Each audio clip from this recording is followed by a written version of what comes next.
Haleluya. Yesuslah satu-satunya kekuatan di hidup kita, Bapak Ibu Saudara. Terima kasih pujiannya luar biasa. Biarlah segala pujian hormat hanya bagi Tuhan kita Yesus Kristus.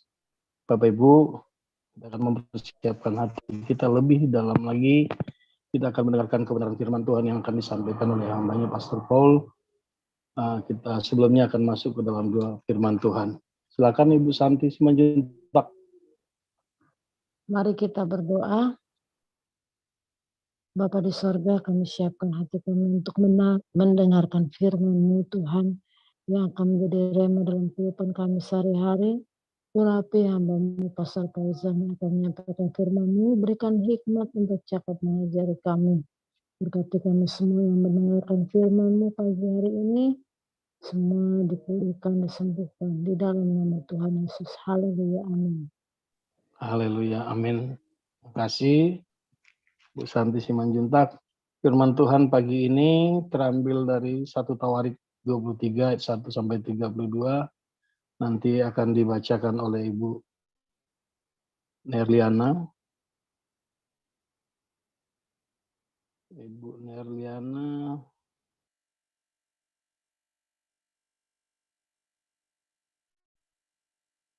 belum hadir ya.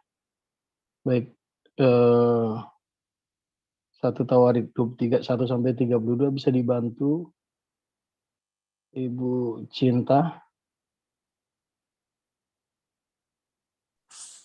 Baik, Pak Gindo, saya bacakan. Setelah Daud menjadi tua dan lanjut umur, maka diangkatnya Salomo menjadi raja atas Israel. Ia mengumpulkan segala pembesar Israel, juga para imam dan orang-orang Lewi. Lalu dihitunglah orang-orang Lewi yang berumur 30 tahun ke atas, dan jumlah orang-orang mereka dihitung satu demi satu. Ada 38.000 orang. Dari orang-orang ini, 24.000 orang harus mengawasi pekerjaan di rumah Tuhan. 6.000 orang harus menjadi pengatur dan hakim. 4.000 orang menjadi penunggu pintu gerbang, dan 4.000 orang menjadi pemuji Tuhan dengan alat-alat musik yang telah kubuat untuk melakukan puji-pujian, kata Daud. Juga Daud membagi-bagi mereka dalam rombongan menurut anak-anak Lewi, yakni Gerson, Kehat, dan Merari. Termasuk orang Gerson ialah Ladan dan Simei. Anak-anak Ladan ialah Yehiel, seorang kepala, serta Zetam dan Yoel, 3 orang. Anak-anak Simei ialah Selomit, Haziel, dan Haran. 3 orang inilah yang menjadi kepala puak Ladan. Anak-anak Simei ialah Yahat, Ziza, Yeus, dan Beria. Itulah anak-anak Simei 4 orang. Yahat ialah kepala dan Ziza orang kedua, tetapi Yeus dan Beria tidak mempunyai banyak anak. Maka mereka merupakan hanya satu puak dengan satu jabatan. Anak-anak Kehat ialah Amran, Yitzhar, Hebron, dan Uziel, 4 orang. Anak-anak Amran ialah Harun dan Musa. Harun ditunjuk untuk mengurus apa yang maha kudus, dia dan keturunannya, sampai selama-lamanya, untuk membakar korban di hadapan Tuhan, untuk melayani dia, dan untuk memberi berkat demi namanya, sampai selama-lamanya. Anak-anak Musa, abdi Allah itu, digolongkan kepada suku Lewi. Anak-anak Musa ialah Gersom dan Eliezer. Anak Gersom ialah Sebuel, seorang kepala. Anak Eliezer ialah Rehabia, seorang kepala. Eliezer tidak mempunyai anak-anak lain, tetapi anak-anak Rehabia luar biasa banyaknya. Anak Yitzhar ialah Selomit, seorang kepala.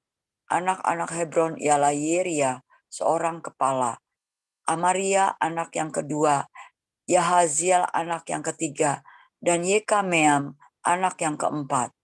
Anak-anak Uziel ialah Mika, seorang kepala, dan Yisia anak yang kedua. Anak-anak Merari ialah Mahli dan Musi. Anak-anak Mahli ialah Eleazar dan Kis. Ketika Eleazar mati, ia tidak mempunyai anak laki-laki, hanya anak perempuan. Lalu anak-anak Kis, saudara sepupu mereka, mengambil mereka menjadi istri. Anak-anak Musi ialah Mahli, Eder, dan Yeremot, 3 orang. Itulah Bani Lewi menurut puak mereka. Kepala-kepala puak mereka pada waktu mereka dicatat seorang-seorang sesuai dengan bilangan nama mereka.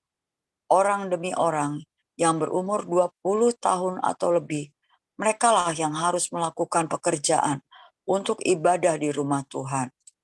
Sebab Daud telah berkata, Tuhan Allah Israel telah mengaruniakan keamanan kepada umatnya, dan ia diam di Yerusalem sampai selama-lamanya.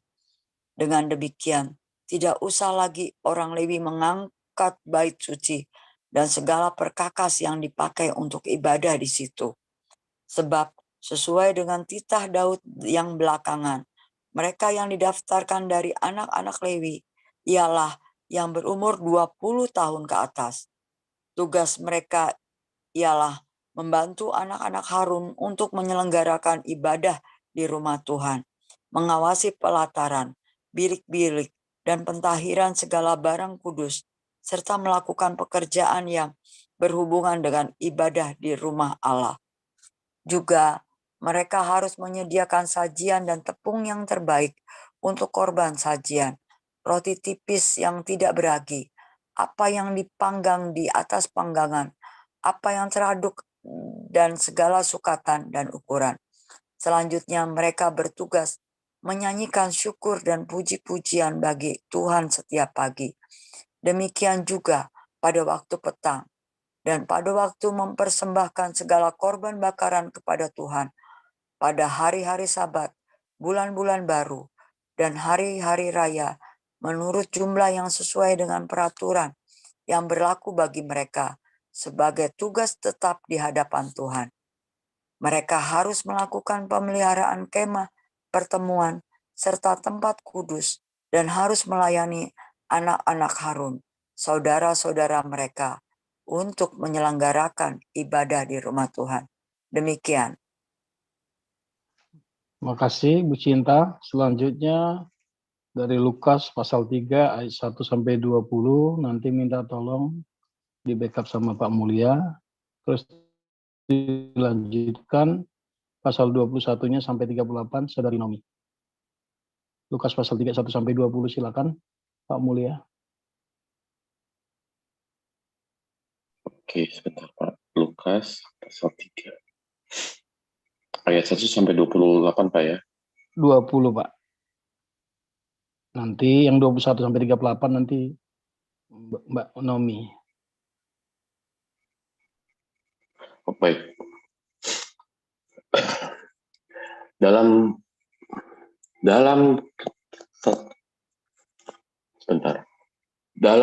tahun ke-15 dari pemerintahan Kaisar Tiberius, ketika Pontius Pilatus menjadi wali negeri Yudea dan Herodes raja wilayah Galilea, Filipus saudaranya, raja wilayah Iturea dan Trakonitis, dan Lisanias raja wilayah Abilen. Pada waktu Hanas dan Kayafas menjadi imam besar, datanglah firman Allah kepada Yohanes, anak Zakaria di padang gurun.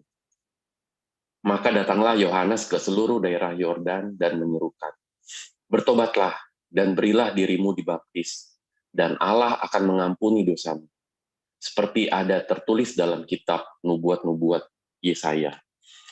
Ada suara yang berseru-seru di padang gurun, persiapkanlah jalan untuk Tuhan, luruskanlah jalan baginya. Setiap lembah akan ditimbun, dan setiap gunung dan bukit akan menjadi rata. Yang berliku-liku akan diluruskan, yang berlekuk-lekuk akan diratakan. Dan semua orang akan melihat keselamatan yang dari Tuhan. Lalu ia berkata kepada orang banyak yang datang kepadanya untuk dibaptis, katanya, "Hai, kamu keturunan ular beludak, siapakah yang mengatakan kepada kamu supaya melarikan diri dari murka yang akan datang? Jadi hasilkanlah buah-buah yang sesuai dengan pertobatan, dan janganlah berpikir dalam hatimu, Abraham adalah bapa kami, karena aku berkata kepadamu, Allah dapat menjadikan anak-anak bagi Abraham dari batu-batu ini. Kapak sudah tersedia pada akar pohon, dan setiap pohon yang tidak menghasilkan buah yang baik akan ditebang dan dibuang ke dalam api."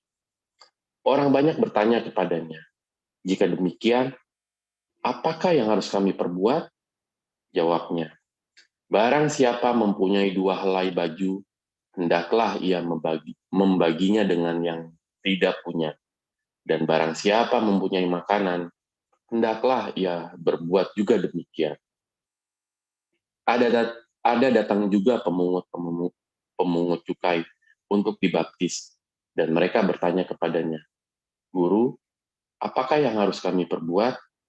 Jawabnya, "Janganlah menagih lebih banyak daripada yang telah ditentukan bagimu." Dan prajurit-prajurit bertanya juga kepadanya, "Dan kami, apakah yang harus kami perbuat?" Jawab Yohanes kepada mereka, "Jangan merampas dan jangan memeras, dan cukupkanlah dirimu dengan gajimu. Tetapi karena orang banyak sedang menanti dan berharap, dan semuanya bertanya dalam hatinya tentang Yohanes, kalau ia adalah Mesias." Yohanes menjawab dan berkata kepada semua orang itu, "Aku membaptis kamu dengan air, tetapi ia yang lebih berkuasa daripadaku akan datang, dan membuka tali kasutnya pun aku tidak layak. Ia akan membaptis kamu dengan Roh Kudus dan dengan api. Alat penampi sudah di tangannya untuk membersihkan tempat pengirikannya dan untuk mengumpulkan gandumnya ke dalam lumbungnya. Tetapi debu jerami itu akan dibakarnya dalam api yang tidak terpadamkan." Dengan banyak nasihat lain, Yohanes memberitakan Injil kepada orang banyak.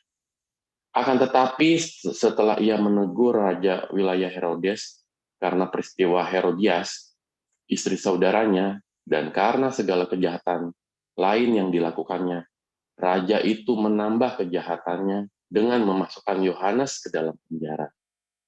Ketika seluruh orang banyak itu telah dibaptis, dan ketika Yesus juga dibaptis dan sedang berdoa, terbukalah langit, dan turunlah Roh Kudus dalam rupa burung merpati ke atasnya. Dan terdengarlah suara dari langit, "Engkaulah anak yang kukasihi, kepadamulah aku berkenan." Ya. Ya, silakan dilanjut. Baik, saya akan Dari melanjutkan. Suara saya terdengar, Pak? Terdengar. Ketika Yesus memulai pekerjaannya, ia berumur kira-kira 30 tahun, dan menurut anggapan orang, ia adalah anak Yusuf, anak Eli, anak Matat, anak Lewi, anak Malki, anak Yanai, anak Yusuf, anak Matika, anak Amos, anak Nahum, anak Hesli, anak Nagai, anak Maat, anak Matika, anak Simei, anak Yoseh, anak Yoda, anak Yohanan, anak Resa, anak Zerubabel, anak Sealtiel, anak Neri, anak Malki, anak Adi, anak Kosam, anak Elmadam, anak anak Yesua, anak Eliezer, anak Yorim, anak Matat, anak Lewi, anak Simeon, anak Yehuda, anak Yusuf, anak Yonam, anak Eliakim, anak Melea, anak Mina, anak Matata, anak Natan, anak Daud, anak Isai, anak Obed, anak Boas, anak Salmon, anak Nahason, anak Aminadab, anak Admin, anak Arni, anak Hezron, anak Peres, anak Yehuda, anak Yakub, anak Ishak, anak Abraham, anak Terah, anak Nahor, anak Serug, anak Rehu, anak Pelek, anak Eber, anak Salmon, anak Kenan, anak Arpaksad,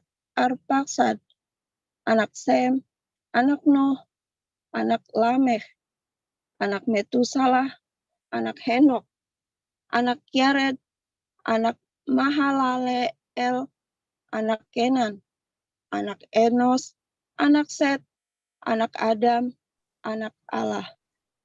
Demikian.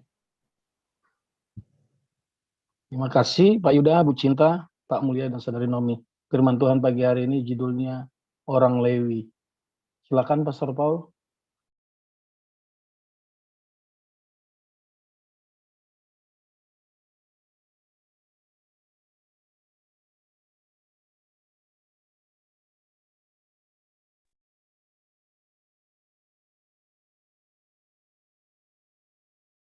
Oke, luar biasa. Ini orang Lewi yang kedua ya. Teman kita sudah belajar orang Lewi. Bagaimana kita menjadi orang-orang Lewi yang memuliakan, memuji Tuhan. Kita lah orang-orang yang bertugas di dalam bait suci, ya saudara ya.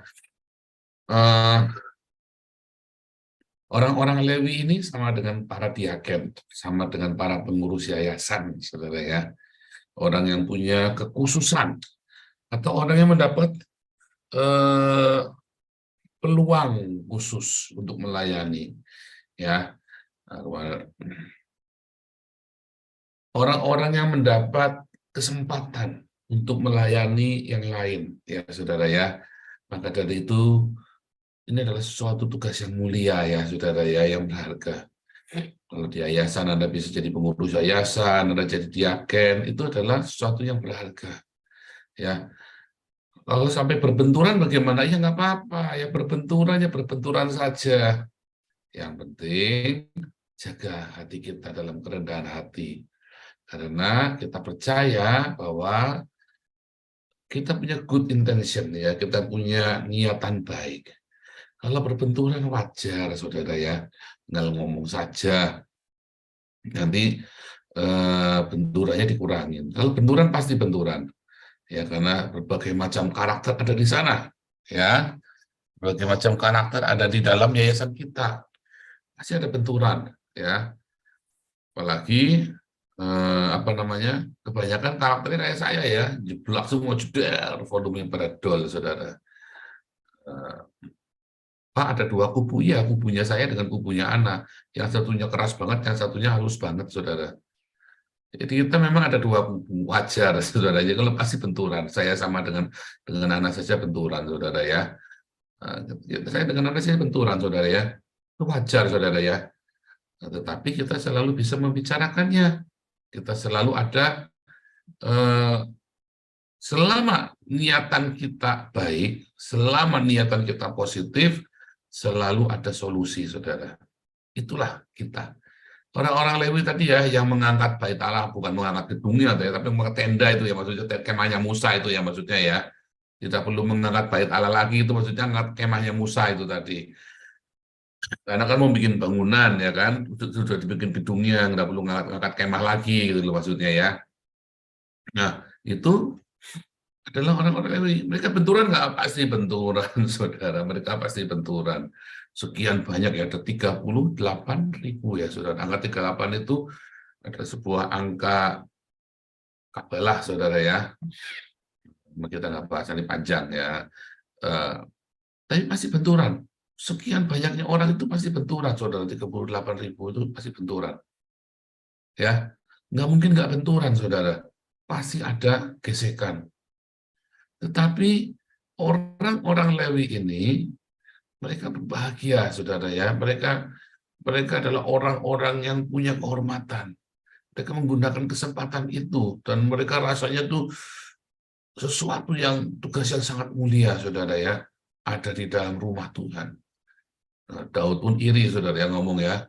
Lebih baik berdiam dalam rumah Tuhan 1000 tahun di dalam rumah Tuhan daripada 1 hari di tempat lain.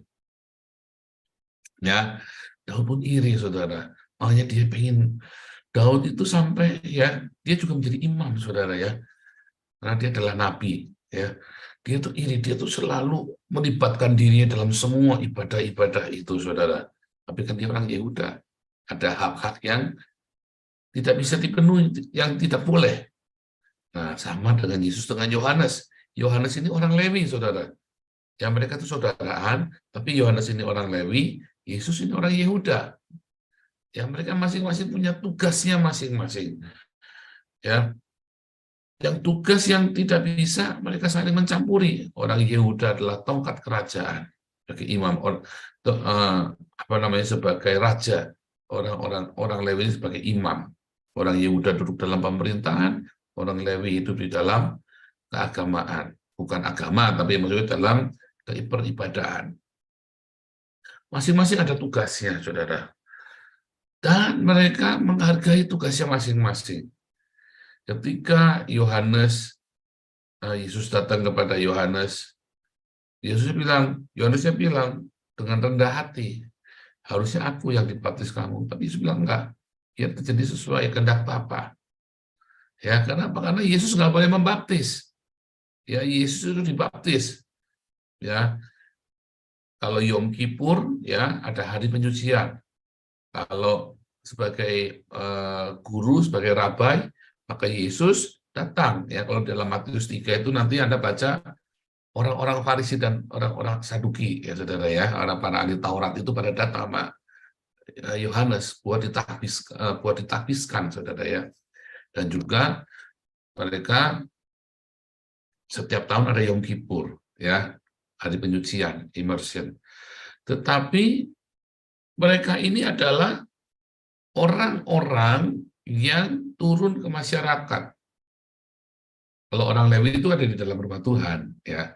Dan orang-orang ini adalah turun terjun melayani di tengah-tengah masyarakat sebagai guru, sebagai ahli Taurat, sebagai politikus, sebagai pendidik, sebagai pengajar. Kalau Anda lihat dalam Matius 3 dimarahin ya sama Yohanes ya, baik keturunan ular beludak, dimarahin orang-orang Farisi dan Saduki ini dimarahin sama Saduki ini juga orang Lewi ya, kalau Saduki ini orang Lewi karena dari keturunan Imam Sadok. Tapi orang-orang Farisi ini kan dari campuran suku-suku, saudara ya. Paulus itu dari Benyamin dan seorang Farisi, contohnya itu ya. Nah, jadi satu ya, orang-orang Lewi ini punya satu kehormatan, punya satu kedudukan. Makanya Yesus pernah ngasih perumpamaan orang Samaria yang berkat itu ada imam dan ada orang Lewi, saudara ya. Ada tugas khusus dia ya. Kedua, orang-orang Lewi itu sangat bangga dengan tugasnya. Mereka sangat respect dengan tugasnya, saudara ya. Mereka sangat berhati-hati dengan seksama dalam menjalankan tugasnya. Makanya usia yang boleh melayani, yang boleh melakukan tetek bengek itu, yang praktek pendek itu harus 30 tahun. Kalau yang 20 tahun tadi yang buat mikul, yang buat mikul kemah-kemah suci. 30 tahun, saudara. Sama seperti Yesus ketika dibaptis, sama seperti para ahli-ahli Taurat orang Farisi ketika mereka boleh melayani. Itu usia 30 tahun. Ya, usia 30 tahun adalah sebuah usia yang dianggap dewasa. Ya, dianggap sudah penuh, kedewasaan penuh, matur ya saudara ya. Makanya usia 30 tahun, itu wajib ya saudara, 30 tahun itu usia wajib. Nggak boleh kurang saudara ya. Nggak boleh kurang usia 30 tahun itu untuk menjadi seorang rabai. Dan kalau Anda melihat ya bagaimana orang-orang Lewi ini juga mendapatkan kehormatan dari masyarakat. Tetapi orang-orang Lewi ini mereka juga mendapat makanan dari rumah Tuhan, saudara ya. Mereka itu sebagai full timer. Nah, bedanya kalau di yayasan, kalau orang Lewi tadi digaji, nah kalau di yayasan enggak, Anda yang nombokin. Ya begitu saudara, Anda yang nombokin. Tetapi adalah sebuah kehormatan, ya karena eranya berubah, ya Makanya kalau di dalam perjanjian lama kita mengenal ada orang Lewi dan para imam, dalam perjanjian baru kita mengenal ada penatua dan para diaken, saudara ya.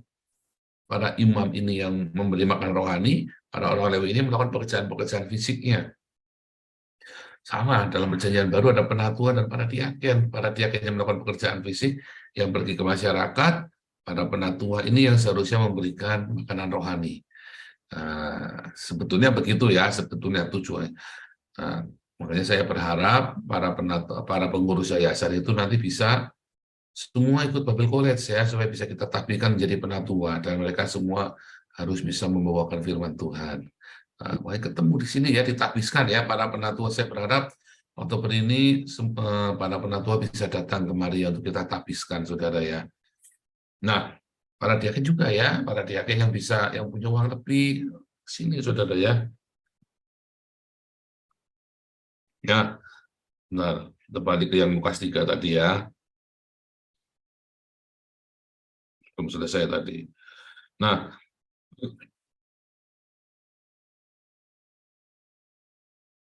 lalu orang-orang ini datang sama Yohanes kan dimarah-marahin sama Yohanes kan. Yohanes ini kan nabi, saudara ya, maklum saudara ya, ngoceh-ngoceh, ngomel-ngomel.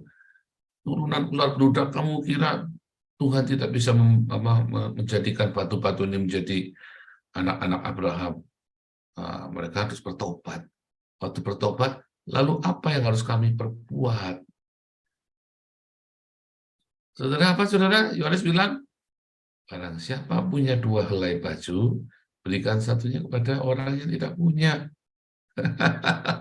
Itu tanda pertobatan, saudara, diakonia, berbagi. Aduh, nggak jauh-jauh ya kamu ditebak, saudara ya. Tapi memang itu sudah tanda pertobatan. Kalau Anda bertobat tapi Anda pelit, jangan-jangan belum bertobat, saudara. Sakeus itu, ya, si Sakeus pemungut cukai waktu bertobat, dia bagi duit, saudara ya. Dia berdiakonia. Yohanes ketika ditanya, bertobatlah. Terus Yohanes bilang, bertobatlah. Lalu orang-orang bilang, kami harus apa dong? Bagilah bajumu kepada orang yang tidak punya. Itu tanda pertobatan. Pertama kali disebutkan, saudara, sebagai salah satu ciri pertobatan. Yang kedua ya, jangan korup, ya begitu ya. Orang-orang pemungut cukai ini kan dibenci, saudara ya. Jangan korup. Jangan memungut yang tidak semestinya. Jadi kalau Anda debt collector, jangan tertuduh ya, saudara. Kalau Anda seorang debt collector, Anda seorang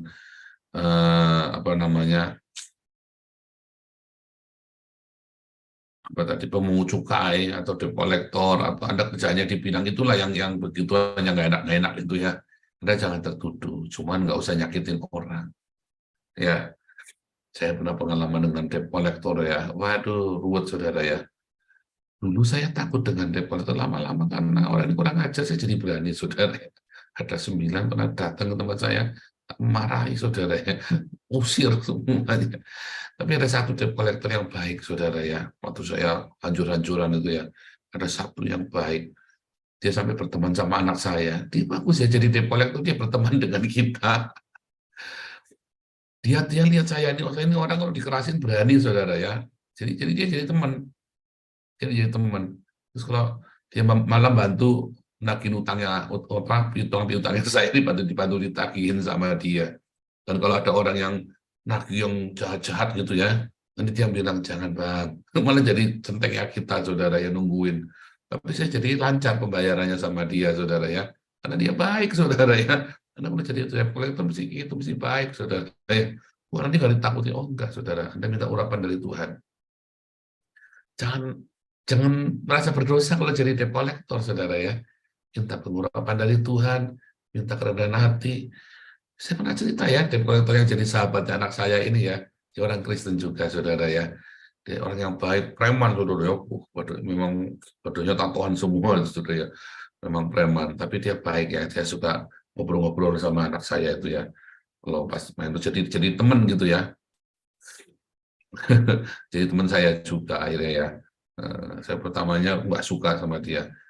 tapi dia jadi teman. Jadi setiap kali saya punya uang, ya, setiap kali ini saya selalu duluin dia. Saya dulukan dulu ya, saudara ya.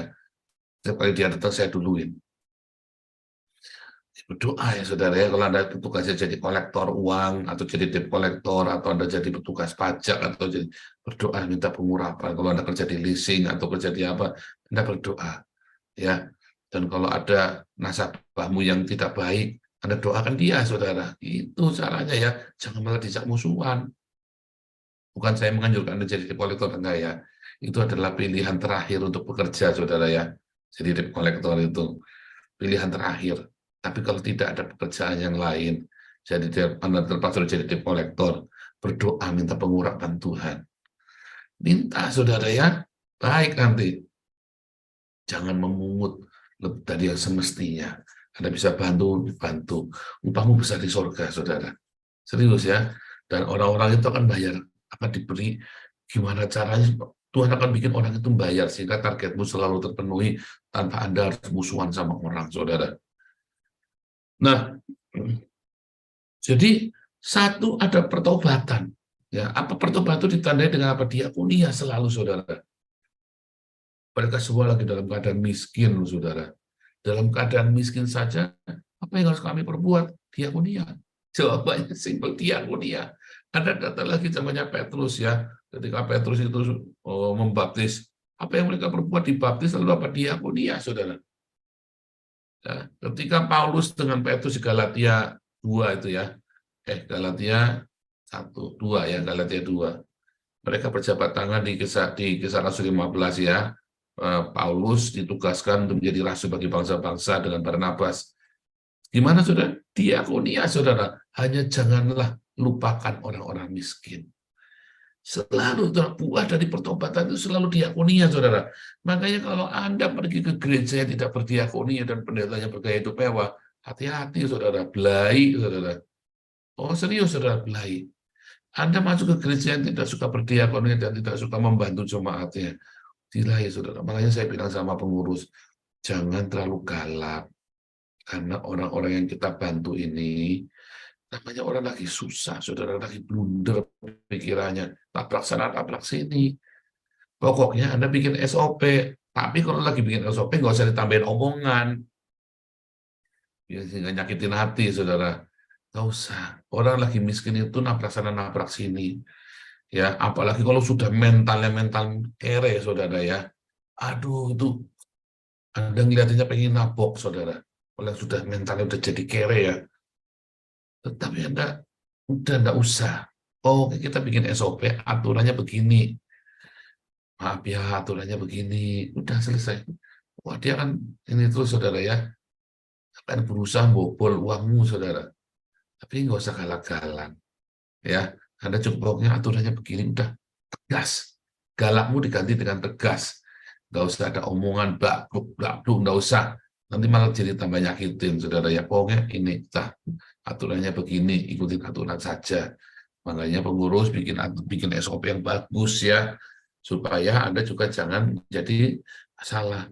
Enak ya kalau saya melihat, dulu ya, saya melihat beberapa yayasan-yayasan yang baik ya, saudara ya. Dulu kakak saya pernah dibantu juga ya, kami pada waktu kecil pernah dibantu. Namanya, saya lupa namanya yayasannya, pokoknya itu dibantu sama gereja dulu ya. Ya orangnya nggak kasar, saudara ya. Nggak kasar, dia baik. Bahkan waktu kami punya motor, kakak saya 2 punya motor ya, dipanggil, kok kamu masih punya motor masih minta sumbangan? Kami saya dipanggil, tapi juga nggak dimarah-marahin. Ya kalau punya motor jangan, ini buat yang nggak punya motor, gitu ya. Itu saudara ya, ngomongnya juga baik, nggak usah kita curiga. Ya namanya orang lagi mental miskin bertahun-tahun itu pasti mentalnya jadi begitu, saudara. Kalau miskin setahun, 2 tahun, saya pernah miskin ya waktu menikah, kita habis-habisan ya, cuma setahun. Jadi nggak bertahun-tahun, jadi kita tetap punya mental yang baik, kita nggak mental kere karena kita hanya setahun. Tapi kalau udah sudah 10, 15 tahun, 20 tahun, jadi loh itu mental kere, saudara. Dia kan menggunakan segala kesempatan, ada yang gratisan, dia ambil gratisan, saudara. Kalau bisa bayar, saya bayar, saudara, nggak gratisan. Saya kalau beli sesuatu, kalau bisa bayar, saya bayar. nggak mau yang gratisan. Serius bener ya saudara ya. Ya tanda tanya orang-orang ya, orang-orang kenapa kalau bayar kita punya hak saudara. Kalau yang gratisan Anda untuk gratisan masih untuk macam-macam.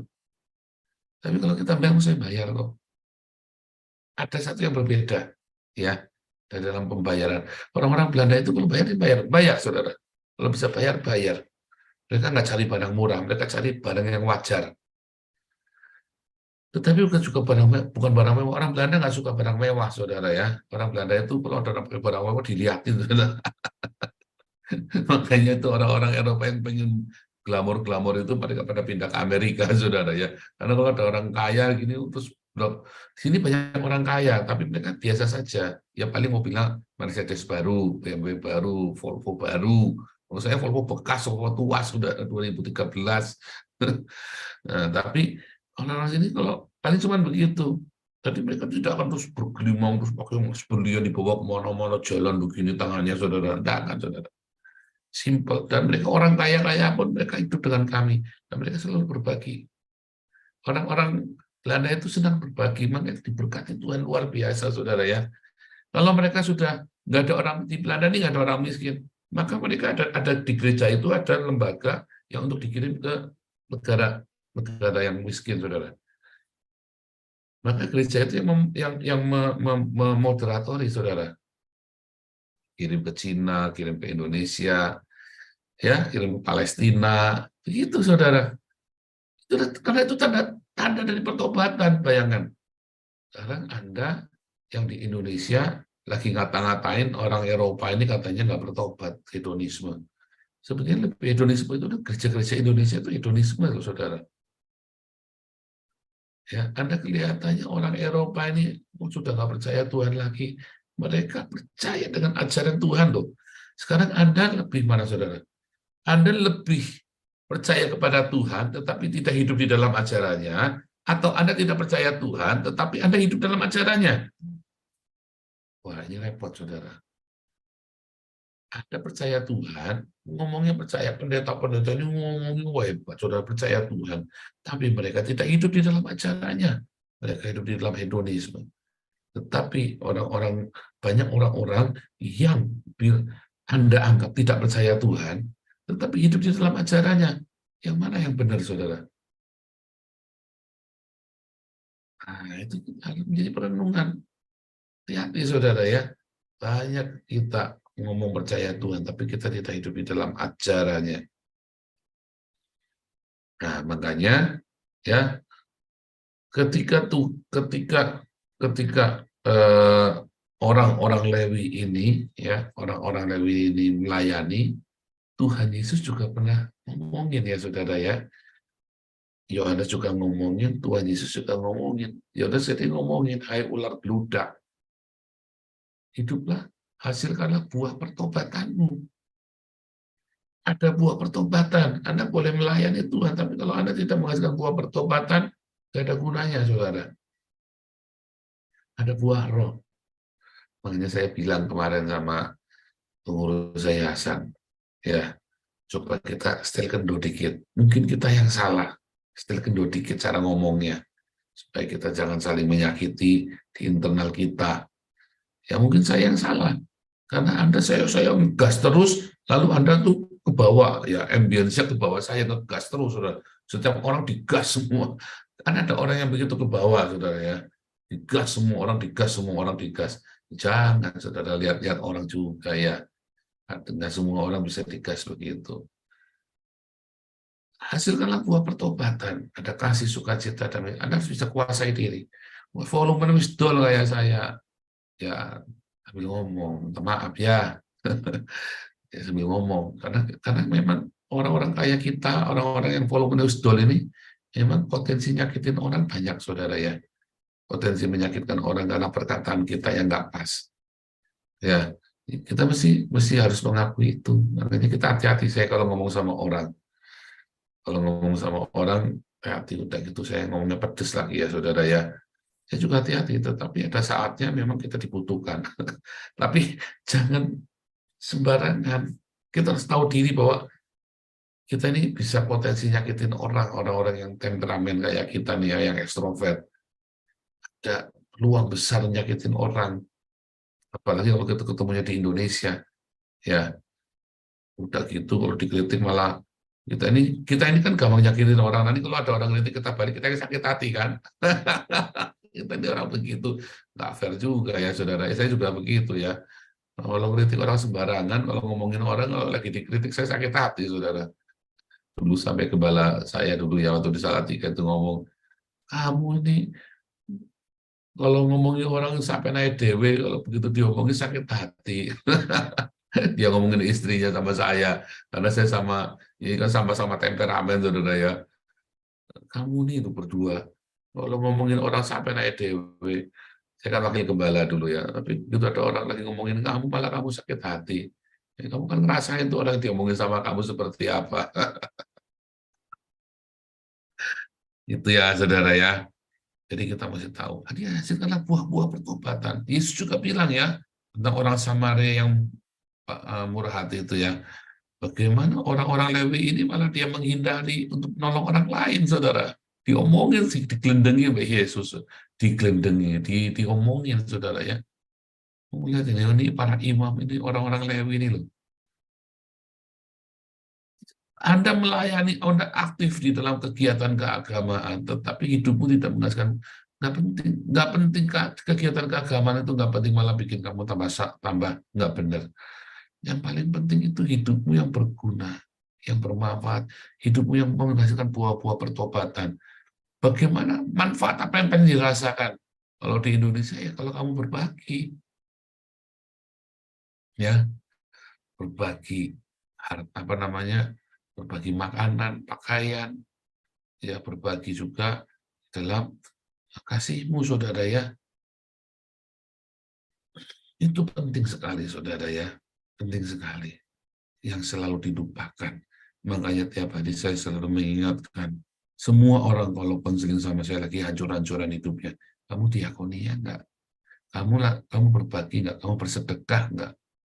Itu selalu saya ingatkan, saudara ya. Karena kalau saya ingatkan gitu, saya enggak lagi minta duit sama Anda, tapi saya lagi ingatkan Anda buat ngasih makanan, ngasih sedekah kepada orang-orang miskin.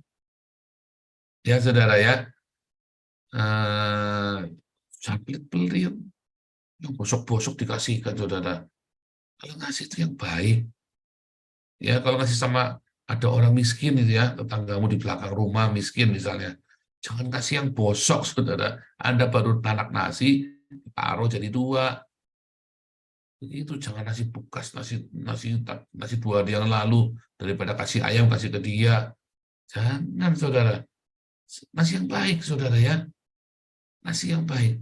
Sungguh kamu akan diberkati Tuhan.